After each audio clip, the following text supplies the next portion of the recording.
लगा पाई कि देखो एक वीआईपी स्नान था, एक जनरल। तब वीआईपी स्नान में माने बड़े लोग पर्दे में हम बताए तनी, आज जनरल माने सारी छोट बिरादरी, मरे वाला में क्यों बड़ बिरादरी नहीं खे। हरे मर लोग हिर कुर्मी कुहार लोहार भर चमार सगरी जना मर लोग में जाके बड़ बिरादरी ना मरी है। वीआईपी स्नान कराने में फोर्स की व्यवस्था वीआईपी स्नान में थी, अथा जनरल व्यवस्था में कोई फोर्स का व्यवस्था ही नहीं था। आज 4 लोग से 1500 लोग जाकर अपना हाजिरी दिए हैं कि मेरे परिवार के लोग कहाँ हैं। 15,000 लोग, लाश नहीं मिल रही है। गंगा में लाश बोझ क्या होती है तो कुकुर खाता हूँ, लेकिन क्या करब, कहे वाली बात नहीं है। आप लोग होशियार हैं, अपन फैसला आप लोगों के हाथ में हो। एगो महागरीब ये दुनिया कैसन बा, एगो मल्लाह कबीरा हम आप लोगों के बीच में गावत हैं। वाह वाह आई मार साहब,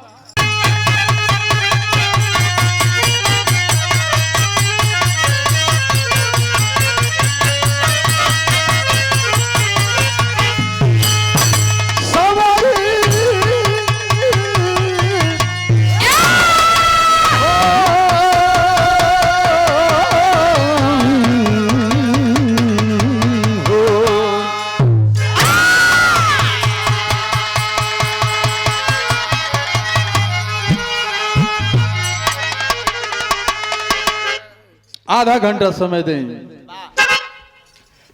कवि जी भूमिका में संकेतित हो।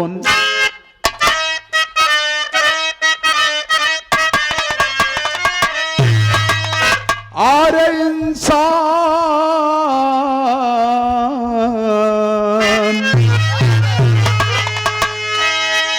इंसान बदला या बदला जमाना, संगीत बदली या बदला तराना, बन गई आज रंगीन ख्वाहिश की दुनिया, समझ में न आता है अपना बेगाना। तनवता मनवता पर हावी हुआ, प्रेम बंधन जहां में भटकने लगा। ये श्याम देव पावकी में गुलशन खिलल, पाक सरिता जलज भी पटकने लगल।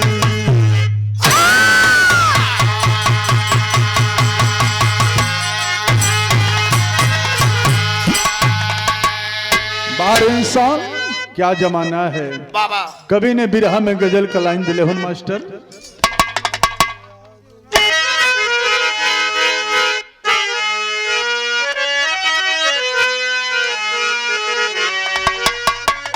वह गीत है। अरे मारता है आदमी और, अरे मारता है आदमी और मर रहा है।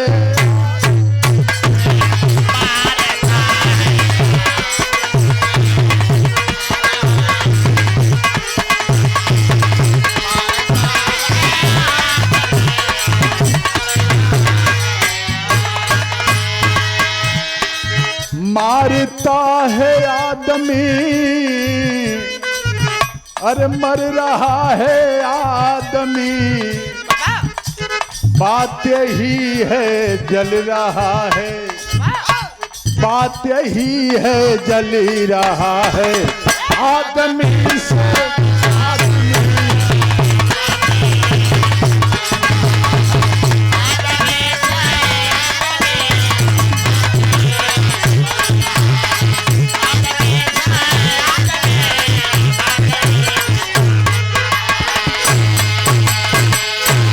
बड़ी सुंदर कवि जी भाव दिल है उन।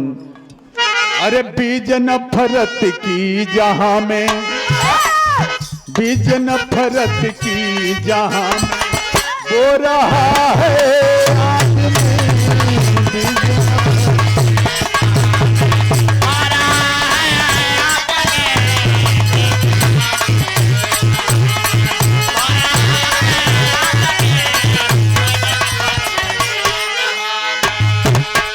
बीज नफरत की जहां में बो रहा है आदमी, बो रहा है आदमी। बात यही है काल के गाल में, बात यही है काल के गाल में, सो रहा है आदमी।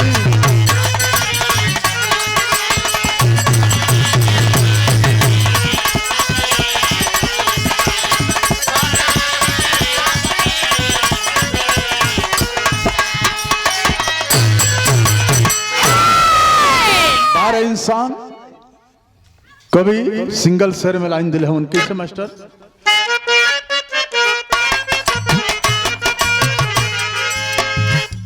प्रांत बिहार में जिला मुजफ्फरपुर सही, ग्राम पटियाला का अनोखा ये दस्तूर सही, वहीं के रहने वाला सहनी का परिवार रहा, खेती बाड़ी केवल जीने का आधार रहा। बेटा विकलांग पिंटू बहन बड़ी शीला थी, बाप का नाम माधो माता जी उर्मिला थी। बात न माने माधो बेटी वो मेहरारू का, आशिक बन गया था बेसा और दारू का। अय बाबू, प्रांत बिहार जिला मुजफ्फरपुर, ग्राम पटियाला का रहे वाला गरीब मल्लाह का जात। ओहो रे, गरीबी रहल, गरीबी चरम सीमा पर रहल।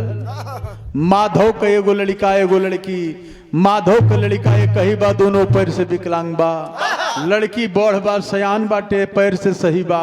समय बीतत बा, लेकिन का करत हवन, दारू पियत हवन। बड़ी सामाजिक विरहा है, रोज दारू पियत हवन, ना मिलत हो, मेहरारू का गहना बेचत हवन। आखिरकार भइल का, समय बीतत धीरे धीरे।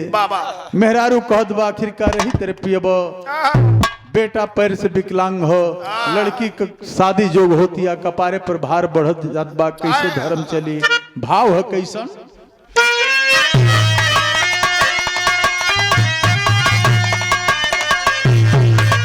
जब कुछ हो ना मिलत हो तो कैलन का चुपे जोरी। खेत तनावे है माधव की कि धीरे धीरे बेची दिहाल है,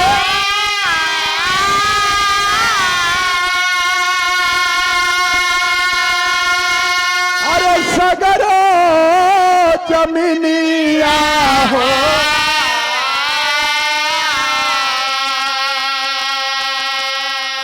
अरे रोई रोई कहे लगल माधव की गुजरी।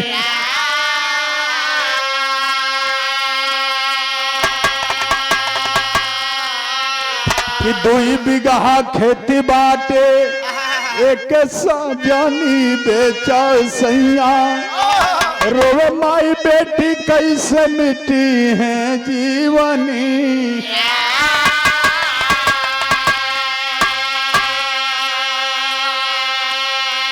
आए है रे, जान गेल उनकी जमीन, जान गेलू मतारी।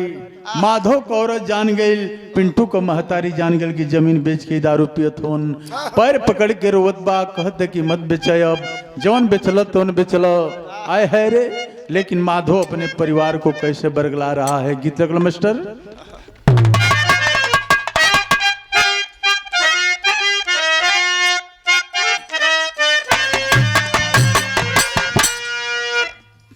ओए होए,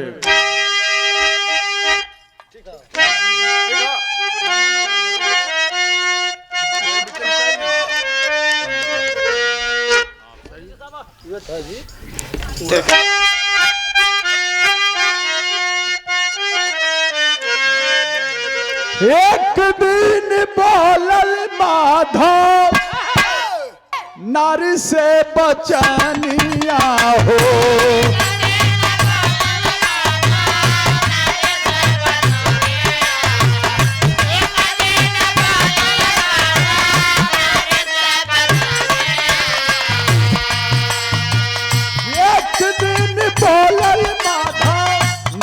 से बचनिया हो तपिंटू करी है पढ़ाई जाके पटना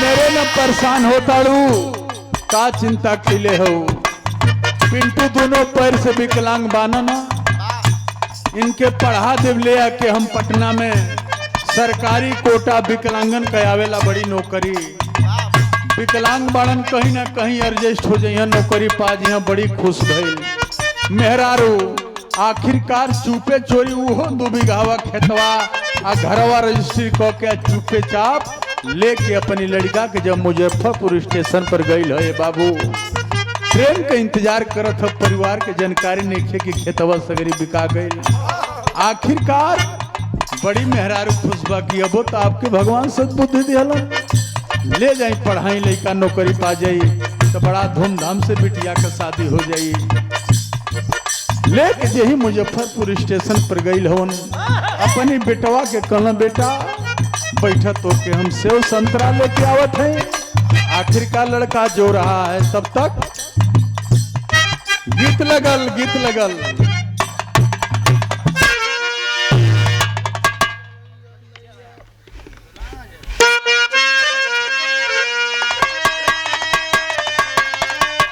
ट्रेनवा जब चल दिले हो हारन मार के जब ट्रेन चलल है उस समय का भाव हो लड़का अकेले ट्रेन में बैठल अपने पिताजी के इंतजार करत है यह गीत बा कि बहे पूरवैया नैया मला लोग आवेला लोग बहे पूरवैया नैया डगमग डोले हो बहे पूरवैया नैया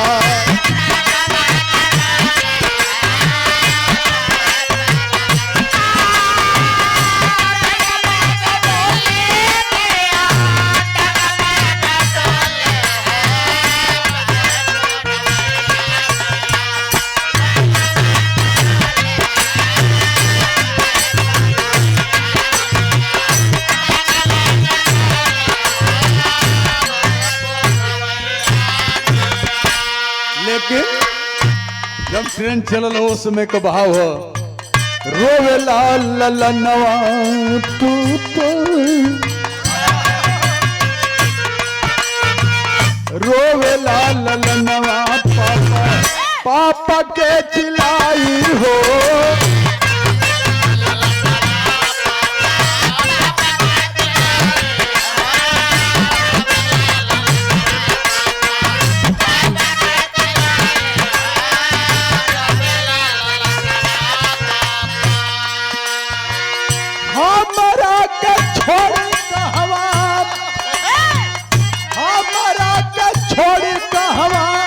गईला पराई हो रोवेला ललनवा पापा के चिल्लाई हो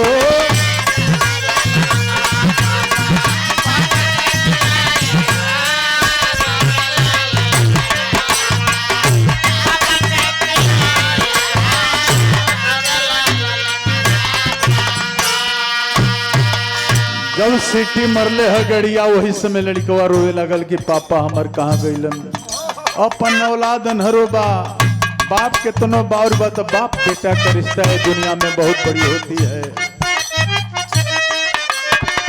खुल गई गाड़ी करे लारू तनावा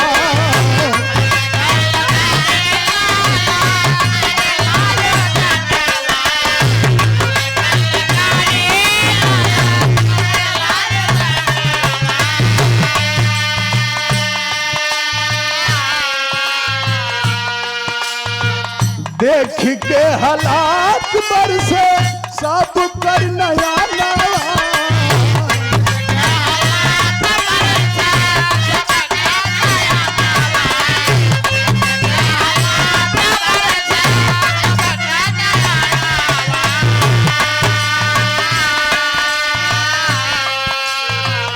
हाड़ा भइल बे गाड़ी पटना में आई हो रोवेला सुमनवा पापा आई हो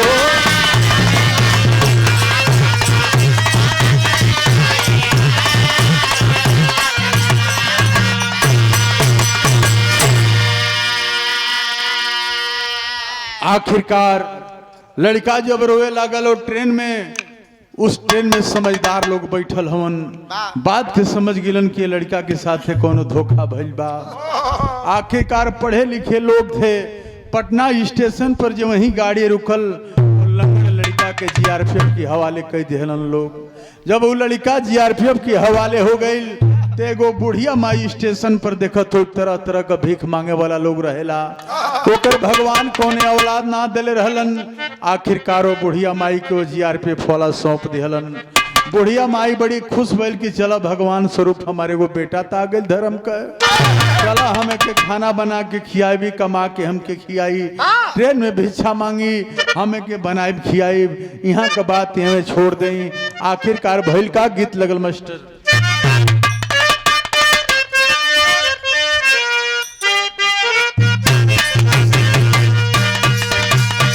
लड़कवा वो बुढ़िया माई का बेटा बन के धर्म को भीख मांगत हो खियावत जीवन का परवरिश चलत हो।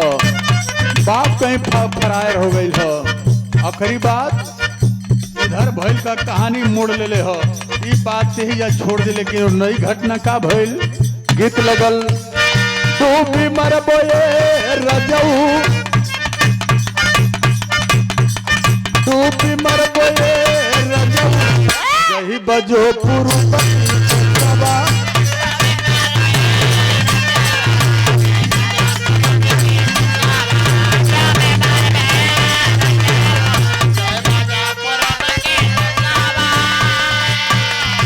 लेकिन कहानी मुड़ ले हो। आई गईले बाबू आई गईले बाबू दुआर कर जदार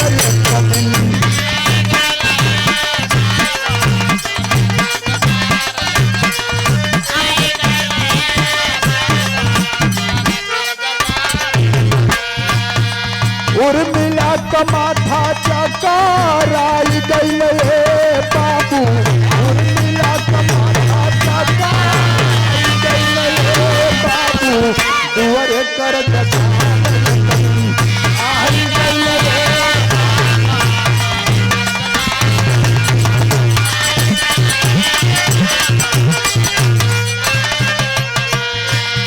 तनी ध्यान से सुनो कहानी बड़ी रोचक हो बड़ी सुंदर कहानी हो। आखिरकार दाखिल खारिज होने के बाद कब्जा करने के लिए जे ले ले बहू आ गई बा जानकारी ना कि खेत बिकाइल बा। जब दाखिल खारिज का जब कागज देखौले हवन जब देखले बा बाबू शीला उर्मिला नीचे धरती उस ऊपर आसमान फटने लगा। जाऊं तो कहाँ जाऊं आखिरकार जब कुछ है ये नहीं खे सोच गई गांव को लोग दिहली त्याग पाती याहला नगरिया बाबू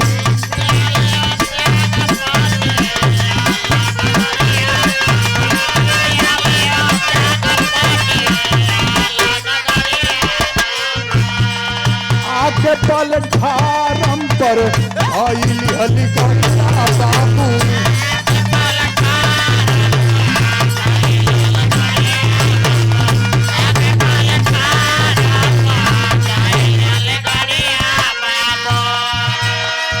बादरी में चंदालू काई गईले बाबू बादरी में चंदालू काई गईले दुआरे कर जदार कदिन आई गईले।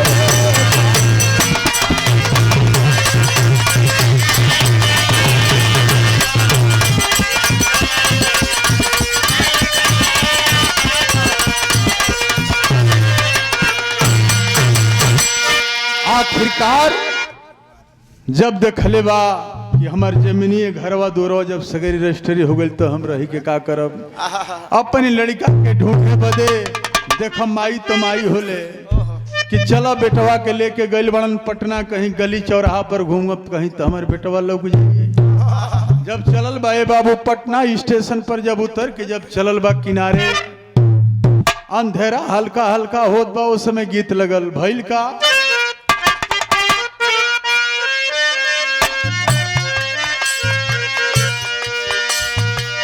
रोवे माई बेटी दोनों पटना शहरिया, पटना शहर बहला नया न जल आए हो विधाताई का लिखला कर मावा में, लिखला कर जुट गइल भीड़ा बड़ी यार, बिटिया सयाने साथे दुखवा के पहरा माथे, दुखवा के धीरे धीरे होती बाया, अंधेरा हो रहा है, लोग इकट्ठा बा, सयान बिटिया बा, मतारी बूढ़ी रोत बा, त गस्ती में घूमत फिरत दल बल के साथ बाबू, दल बल के आई गईले हवा थाने, गश्त में घूमत अपने हमराहियों के साथ दरोगा जी जब पहुंचल हवन, भीड़ देखले हवन, उतर गए। उतरने के बाद सवाल करते हैं आखिरकार का बात बा। जब देखले बा दरोगा जी के हो उर्मिला, जब देखले बा शीला क मतारी, माधव क मेहरारू, तो दरोगा जी के पैर पर गिर के एगो बात कहत बा। का कहत बा?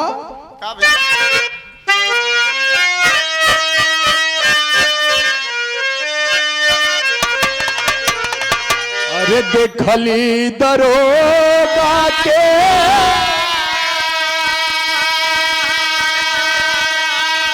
उर्मिला जवनी छानावा चारनावा में,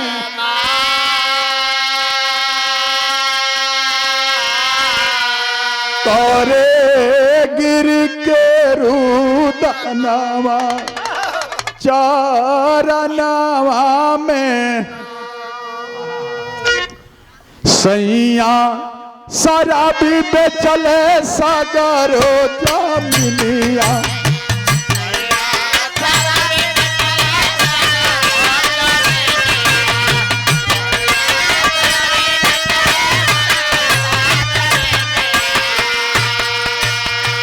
साहब हम कोनो चाय चोरना है, ये हमार फरियाद बा, हम विपत पर मारल बानी, हमारी साथ ऐसा घटना बा। पर पकड़ के दरोगा जी इंसान रहलन, सैया शराबी पे चले सागर हो जामिया,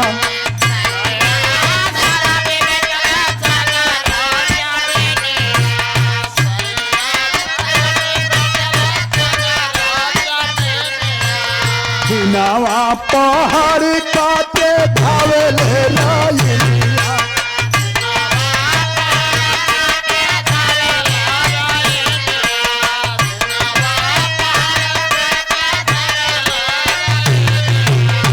ए साहब उजर गिल सगरी चीज हमार, लेकिन एक ही बात का दुख बा, हमारी आंखें कपुतरी के करा सहारे होई है लांगड़ा ललनावा, के करा सहारे होई है लांगड़ा ललनावा, ललनावा में करे गिरी के रुदनावा चरनावा।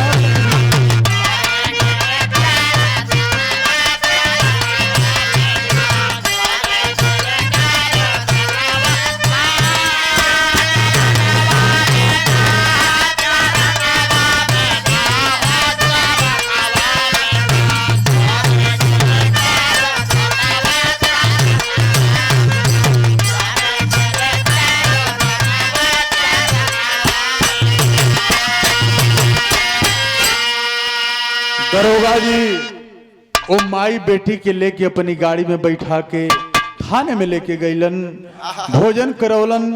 12 बजे रात का एसपी का दौड़ा हुआ। जब एसपी साहब आए देखले हन बूढ़ी माई के सयान बिटिया के सवाल कर दिए। अरे बाबू जब सवाल कैले हवन दरोगा जी सगरी हिसाब बतौले हवन, सगरी फरियाद सगरी बात बतौले हवन। बार एसपी साहब तो बिरहा में टेरी का भाव हो।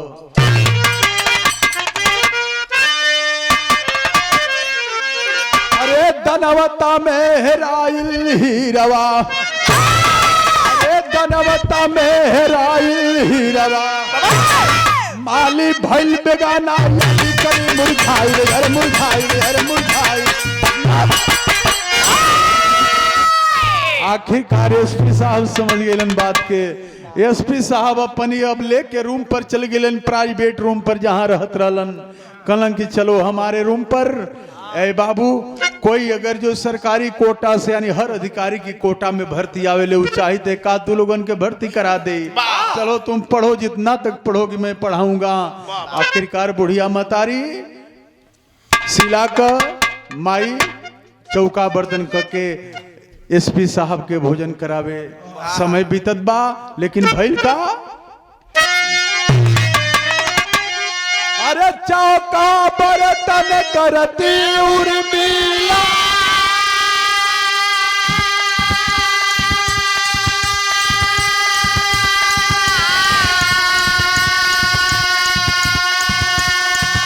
अरे सिला करे पढ़ाई।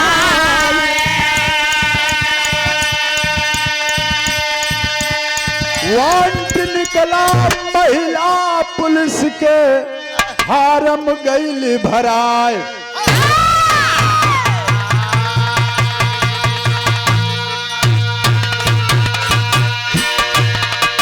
अरे बाबू वांट निकल गई महिला पुलिस के। एसपी साहब फार्म भरवाई दिहलन।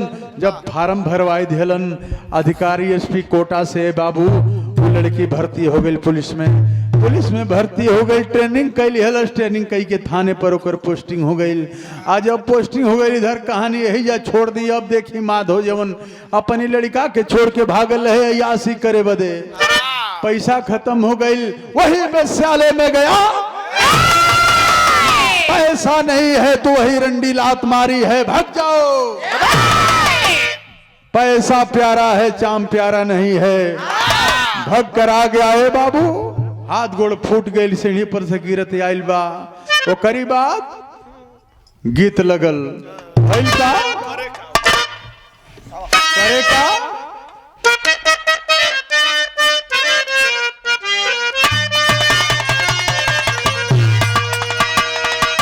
तर नरियरवा कै बागी। बनारस के मेहरारू गावेली। तर नरियरवा कै बागी, ऊपर श्याम की लगाई दा। आजमगढ़ का मेहरारू गावेली कि सैया बदल बालू जाय रे, बदल बालू जाय रे, चुनरिया बूटी न बदले। देवरिया के मेहरारू गावेली कि केतनो तू गंगा नहैबो, पातर तिरियाना पैबा राजा। हमारे जिला के मेहरारू गावेली बलिया को हे दो गला। अरे का होई पूरी मिठाई, अरे का होई पूरी मिठाई, बलम मोर सतुआ पर।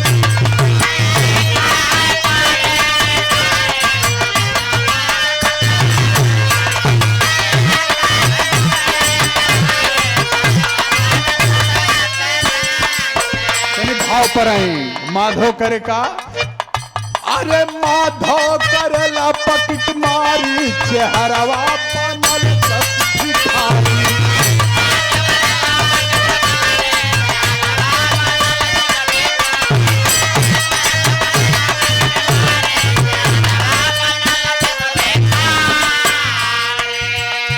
अरे प्रतिदिन माधो प्लेटफार्म पर आवे,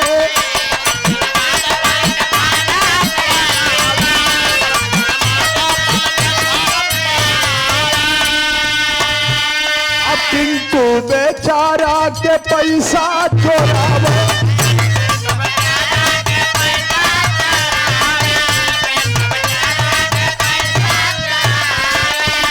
अरे कैले धराय अत्याचार, अरे कैले धराय अत्याचारी चेहरवा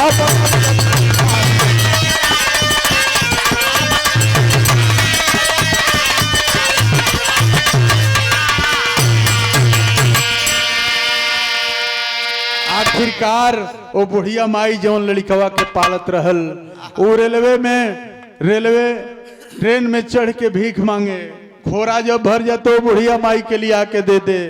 अब वो माधो का करे के चिन्हलस कि हमारे बेटा हाथ जब खोरा भर जा लंगड़ बप्पर से लेके भाग जाओ। आखिरकार आके अपनी बुढ़िया माई से कहलस, धर्म की माई से, वो महतारी जीआरपीएफ वाले से कहलस। जीआरपीएफ वाले समय पर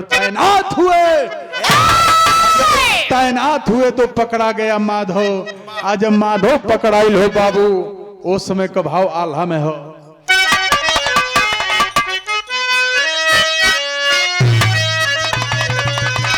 अरे सब हत्या बाग देखबो खुद मर जाला भैया,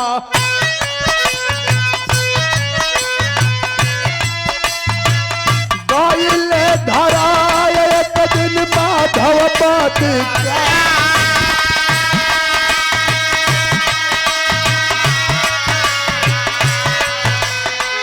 गैल जवन थानावा में सिला पीटिन आ रहली,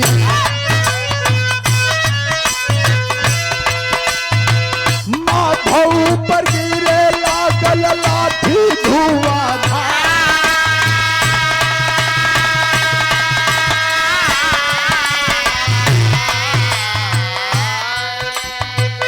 पूछलन दरोगा कहवा घरवा दुअरवा तोहरो,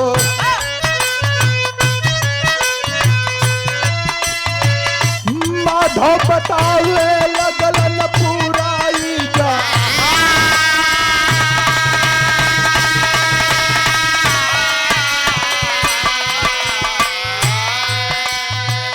शीला की नजरिया जब पड़ल बाबू के ऊपरा,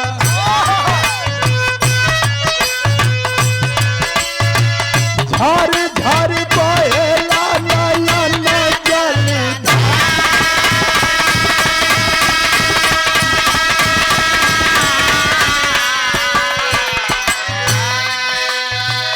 दौड़ी के शीला गईली माई की कदरिया कहिया,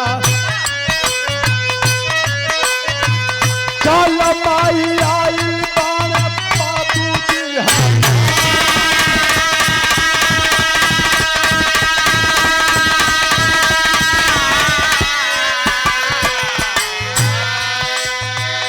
पूछे उर्मिला बेटी हम के बताई हो बेटी,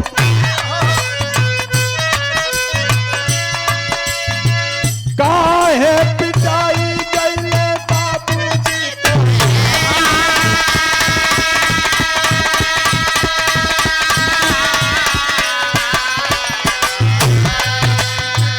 रोज पलठारम पर रुपया चोरावत रहले, पाक भी कलांग जे करके हुनाया,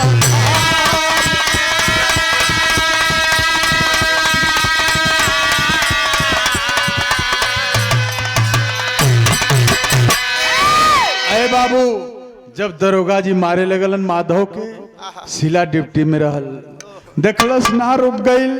बाप तो बाप होता है, औलाद तो औलाद होता है। अपनी माई की लगवा जाके रोवे लगल कि ये माई देखो ना बाबूजी हमन का, महतरियो चिन्ह के रोवे लागल, ए बेटी काहे तोहर बाबूजी पिटात हवन। ए माई एगो स्टेशन पर एगो लंगड़ लइका कई पैसा चुरावत रहलन, पकड़ा गइल बानन, नहीं अपराध में मरात हवन। आखिरकार शर्म की मारे जाके वो बिटिया हाथ जोड़े बा दरोगा जी से। दरोगा जी जान गए, माफ कर दिए, लेकिन वह लड़की या बुढ़िया माई जो सिपाही भइल बा लड़की, अब बुढ़िया माई जौन अपनी बेटी की रखवाली करे, वही थाना में लेके अपनी बेटी के रहे बाबू। कलश किए बेटी कोनो लंगड़ के रुपया चुरावत रहलन, कनी चल देखा हमार बेटवा नाना है। आखिरकार है बाबू वो लड़का के लेके, आखिरकार वो माधो के लेके रिक्शा को के वो लड़की अब माधो के मेहरारू जब चलल है तो बिरहा में खड़ी कलाइन लगल है। कैसन मास्टर?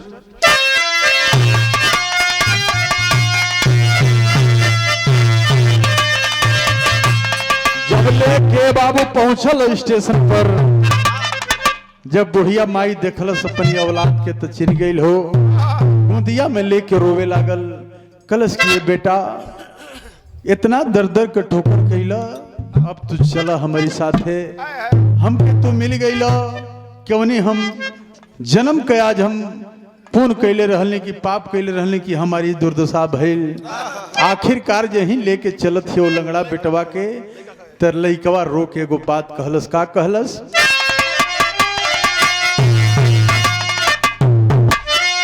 अरे हेरे सवाल रोको, इस सवारी ना जाई, हमारे साथ जवले धर्म का मतारी ना जाई।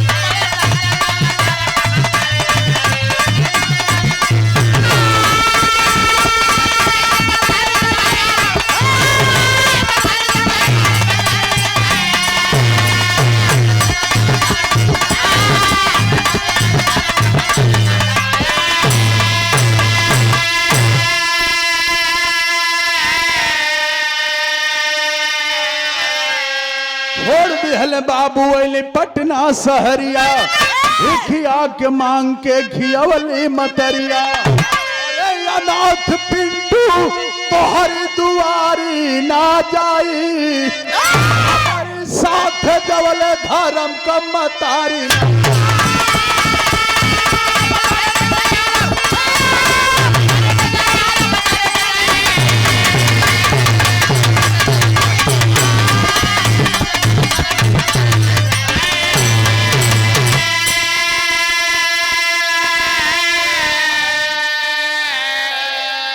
अरे बाबू आखिरकार बात माने के परोलो लड़का का, वो बुढ़िया भिखारी जौन धर्म के मतारी रहल, आखिरकार वो के साथ में लेके आवे के परल। वही थाने पर लेके वो बुढ़िया माई माधव का मेहरारू माधव वो पिंटू विकलांग लड़का अपना जीवन यापन करने लगे। आप लोग पेपर पत्रिका में पढ़त हो, टेलीविजन पर देखत हो, ऐसा ऐसा कहानी बहुत मिलत हो। यहीं से कहानी का अंत है, कहना है क्या? जय जखाड़ स्वामी गुरजद्दू की लहरे फुलवार।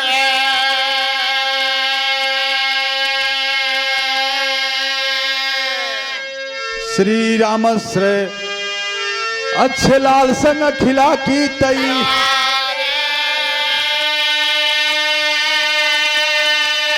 अरे तलवता मेहराई, छोटे लाल श्याम देव के कायम रही मनोता हो।